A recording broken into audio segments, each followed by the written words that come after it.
Hi, everybody. This is Steve Kodad. Welcome to our second virtual newsletter. And we had an awful lot of fun doing the first one. And we're going to try to do this every month. And I think you're going to get a lot of information that's going to be very helpful tonight or today. And so we have a particular topic that there's been an awful lot of interest on. And just a quick review, this is me. I have written a couple of books. I was a realtor for a long, long time. I'm a national real estate trainer with a company by the name of BetsWorks, and I'm a red ribbon feng shui professional. I'm going to give control right now to my partner, Lisa Albin, and she is going to take it for 10, 15 minutes or so, and then I'll follow up at the end with you. So here's Lisa. Great, thank you so much. Hi, everybody. I'm Lisa Albin. Just like Steve, I'm also a feng shui master, and I'm also a mentor to those that we train in our school, the Intrinsic School of Feng Shui. And I'm so honored and happy to be here. I love this new format that Steve came up with. It's a great way to check in with each and every one with you in a fun way that's different than flipping through a newsletter. So we really hope that you enjoy this and learn something new. I'm also a red ribbon level professional, a member of the International Feng Shui Guild, where I serve on the board of directors, and I'm very proud to do so. I come from a background in TV, and I greatly enjoy merging experiences with environments and personal energy. So each and every month, we want to bring you our love of feng shui and also some tips and techniques that you can put into place right away. Very simple. Steve and I really enjoy making feng shui simple. We know how confusing it is, and it doesn't have to be. We also are looking forward to bringing in special guests. We have amazing friends and colleagues and those that we collaborate with, and our students as well, and our graduates that you'll want to meet. You're going to want to hear from these people. And it's also fun for us to engage in that way. This session, so we're recording this session and sending it out to over 1,000 of our followers. So again, we welcome you into our energy, and we're happy to have you here. So this month, we feel it's a great opportunity to talk about focusing in on your rest and rejuvenation. When you don't get your rest, you don't get good sleep, and it will catch up to you. Whether you're 20 or you're 30 or you're 40 or 80, it's going to catch up to you. You're going to be less sharp mentally when you don't get that good rejuvenative sleep. Your body is not going to be able to repair. You're going to have less physical energy. You're going to feel depleted and less productive. So let's not do that. We want to help you accomplish your goals, and through the information we give you today, we want to help you give those simple tips and techniques to help you get better, more repairable sleep, rejuvenative sleep. We're going to start out with the yin yang theory. It's at the foundation and the main principles of feng shui. So yin and yang, it's pronounced yang, by the way. You might be familiar with this Tai Chi symbol. You see the white and the dark. So yin is the dark. It's all things moon and winter and feminine, passive, sleepy. And yang is the bright, vibrant, you see represented in the white. And these symbols within themselves are cohesive and forever changing and interactive. So they represent the seasons and also the seasons of us and our wakefulness and our sleepiness. So keeping this in mind, in the back of your mind, as we go through this talk today, will be very important. So poor lighting or too much light can be the problem if you're not getting great sleep. So we're going to share a few pictures with you that we found out on the internet and some of our clients of some poor quality lighting. You may have beautiful furniture. It may be brand new, but it's not coming off well in your space. It's maybe perhaps feeling too dark, like this room is showing. Lighting of our spaces should be the right mix of yin and yang.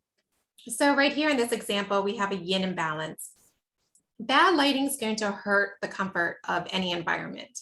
So that would be the first tip of ours, is to take a look at your space as if it weren't your own and evaluate your lighting. And we're going to help you do that. Here's another poor example of a poorly lit space.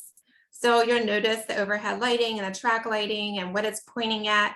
If you have track lighting already in your home when you're moving into it, pay attention to where it's directed. And if you only have that downward lighting fixtures, that will be one place to start, because in feng shui, it's important to fill as much of the space as we can with light in the proper value. Here's another poor illustration of lighting. So here we're even blocking out a window. There's really only one up light that I see here and perhaps another in the opposite corner, but not an even spread of lighting.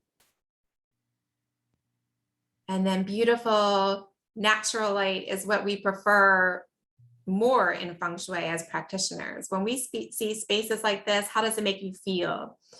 It makes you take a breath of fresh air. It feels nice and light and airy and welcoming, right? So this is what we prefer over artificial lighting. Houses with lots of natural light are just perceived as more positive in general. So you just want to go in and envelop and maybe curl up in that space with a book and hang out there and have some good conversations. So take a look at your spaces and consider them. I mentioned a bit about downlighting. So downlighting, if used excessively, can come across really harsh, and it can be extreme in many cases. Have you ever felt like you're sitting beneath a spotlight or a hot lamp, or you're being questioned for a lie detector test? Okay, it could be really harsh downlighting. So that would be the first place to evaluate, do you have the right fixtures? Do you have the right bulb lighting? Here's another example of just some really harsh lighting in a room. This looks like a hotel room. There are culprits for poor lighting. That's certainly one place that could be revamped if you want someone to spend a little more time, is the lighting, right? And then here's a good example of lighting well controlled. As practitioners, we are working to manipulate and direct energy in practical ways. And here's a great example of that. Light is one of the greatest manifestations of qi. And in this room, you can see it fills great with natural light. And we also have control mechanisms in our shades and in our curtains to help us close up that light when we need to, or open it up and let it in. So full spectrum light bulbs, high CRI, up to 93 or over, color rendering. So CRI, again, that's color rendering index. The closer to 100 is the closer to natural sunlight. Sunlight light bulbs, also known as full spectrum light bulbs, are specially designed LED bulbs, and they emit light that's relative to visible section of the solar spectrum. So anything that is, take a look at your bulbs to help make your home as natural as possible. You don't want it to feel like a lab or an office, and that can affect you in negative ways when you have the wrong lighting. But in a bedroom, too much natural light can hurt a person's quality of sleep. Some people are very sensitive to light.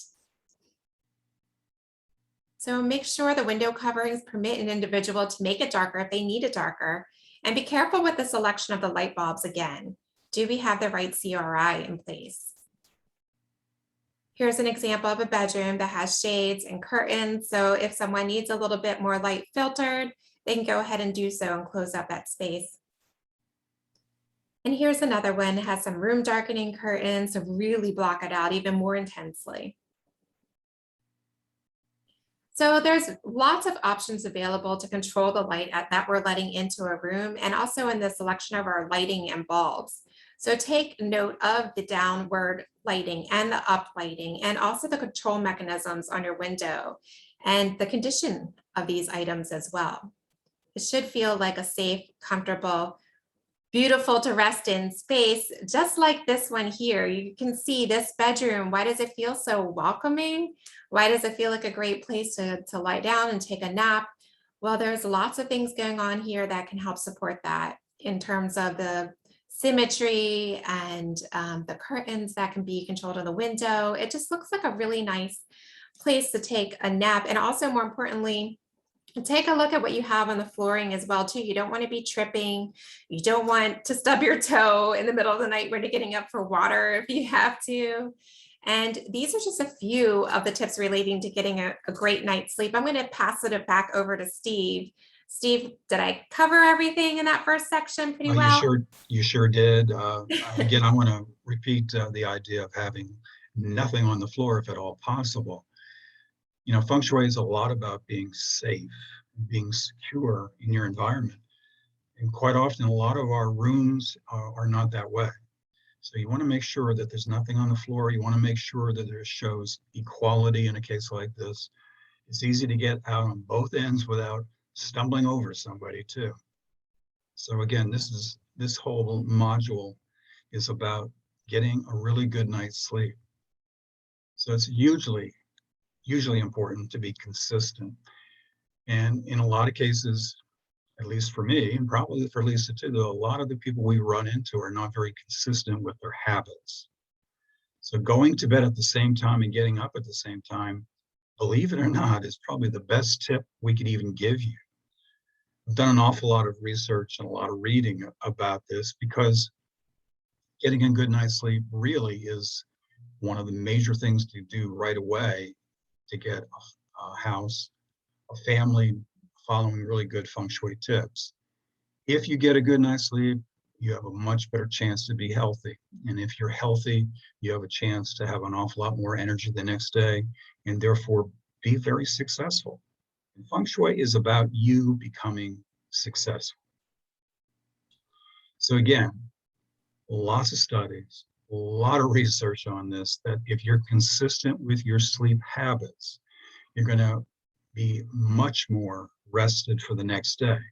And if you're not rested for the next day, I'm sure you know what that sometimes makes you feel. It hurts you mentally and physically. So you certainly want to eliminate noise as much as possible. That's a tip I probably didn't even have to throw out there. But if you need to use things like earplugs or whatever, go ahead and do something like that. You do need to eliminate this distraction.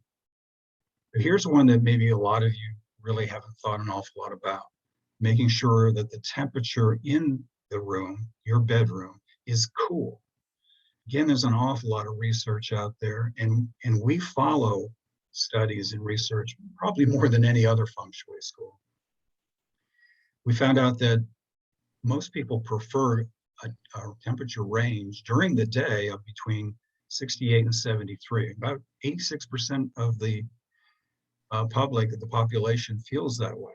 But then when we're talking about going to bed, it's to your benefit to make it even cooler. You want to get your core temperature down. And the more you get it down, the better chance you have of staying asleep. So there's an awful lot of different effects that can happen if you don't get a good night's sleep. Hopefully you don't stare at the ceiling like this gentleman is right now too often.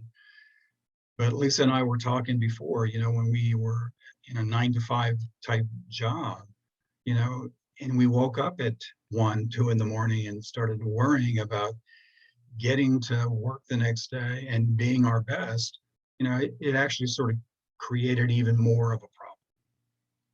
So again, there's an awful lot of effects. Here's some of them. You actually have a much better chance of getting cancer, believe it or not. And here's one for a lot of us, the obesity thing.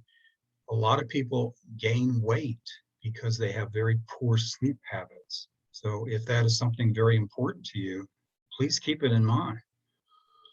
And even more so now, the weak immune system, boy, we don't want to make that any worse right now, do we? And then finally, there's a greater risk of heart disease, increased blood pressure, and even a 20% higher risk of death if you really don't make this a priority. So again, sleep should be a priority of yours. Now, certainly, depending on your age, there's a different amount of hours that probably are required. Hopefully, if you have a newborn right now, hopefully they're doing 14 to 17 hours of sleep for you and not keeping you awake. But it keeps decreasing and decreasing and decreasing. I'm going to emphasize teenager for just a moment because, we all have been in that situation at one time or another. And our parents probably had us trouble getting us to sleep that long sometimes. And I'm going to go over some reasons why in a moment. But teenagers are especially prone to not getting enough sleep during the week. How about the rest of us? Well, it's sort of emphasized between 7 and 8, but 8 is the sweet spot. We're trying to get close to 8 really good solid hours. And again, making it a consistent thing will really help you. Here's a chart that I found very interesting. And if you look at the dark blue bars, that is people getting less than 7 hours of sleep. And the other lighter blue is between 7 and 9 hours.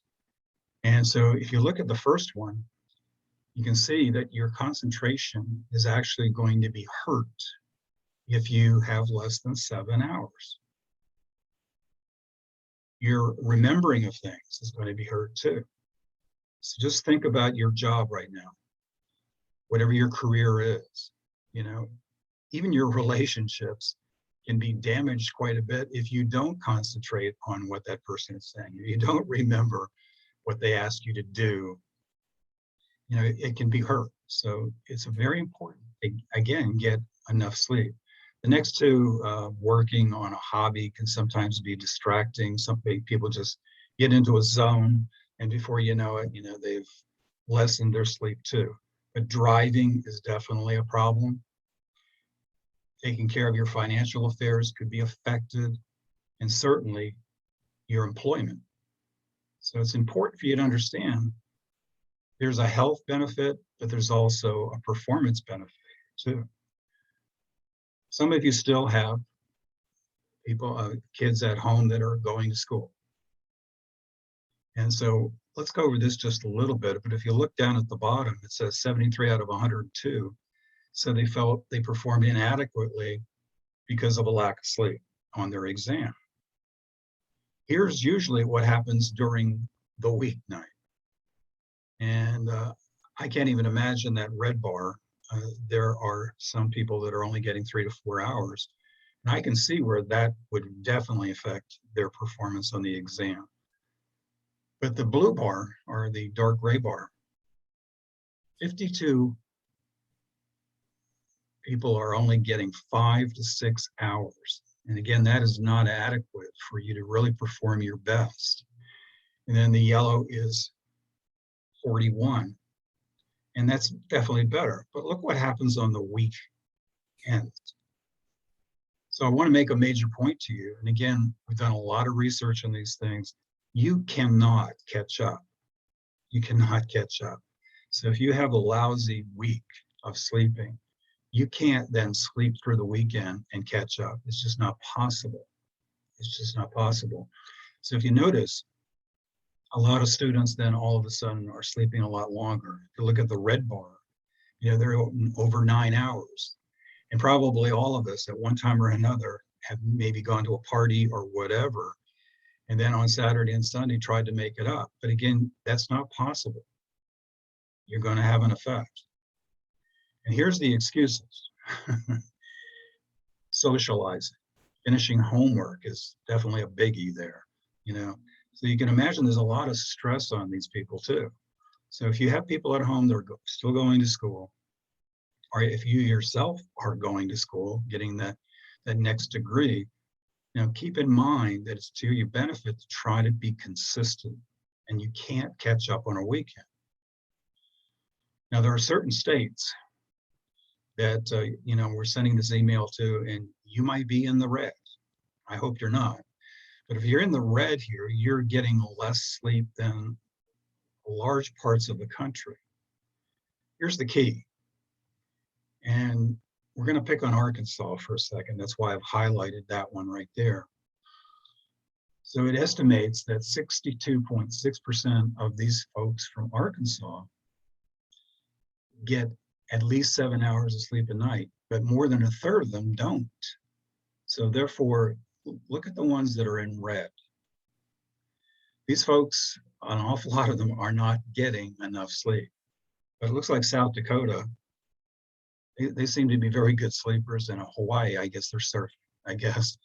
In Hawaii, they maybe feel like they have other things to do, but it's definitely not to their benefit. So if you're in one of these states, keep it in mind. You might be working with clients that have some problems, and you really can definitely help them, but you certainly can help yourself too. So there are few things that you can do that are more important than making sure the lighting is handled well for your sleep, which improves our health, which allows us to improve in all areas of our life. So it's a very, very important thing. Take it for granted. We don't really think of it as a priority sometimes, but you really should start rethinking about this. So we thank you for joining us. That is it for this month. And we would love to hear from any of you that if you have questions about this or anything about feng shui. And I'm going to say good night. Lisa, do you have anything else that you'd like to say? Yeah, thanks so much for tuning in with us in this month's newsletter. And please be sure to send us your feedback, connect with us on LinkedIn and all the levels of social media. We're out there on Facebook as well. Send us a comment. You can reach us at office@intrinsicschooloffengshui.com. We look forward to hearing your questions and learning more about you. That's about it. We'll see you next time. All right. Y'all take care. Thanks, Lisa. Good to see you. Thank you.